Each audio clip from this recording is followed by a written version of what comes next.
judges, no? So first, ato ang first judge is si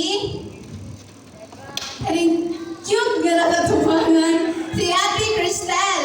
Muna itong first judge. Dapat magtarong kong sayaw kay si Ate Cristel. Very ka-energetic, Jud. So, muna yung tanawang Jud ninyo. Very energetic. Sunod, guys, kaya nasa itong si Ate Thelma. And then, around the applause, please. Ganun. Pakpak, kusgam.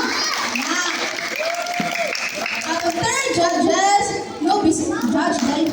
Bisag kuan, bisag daw. Bisag kapoy pa din siya. Naka-judge siya din rin sa asan yun.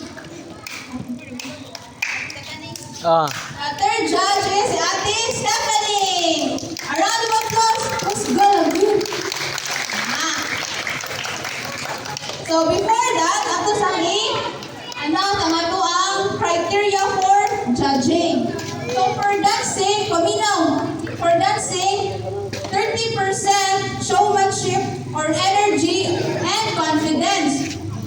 25% for creativity. 20% for coordination and synchronization. Kung saan mo na synchronization? Kanagdungan mo, ha? 20%, and then 15% audience impact, and then 10% for costume and props.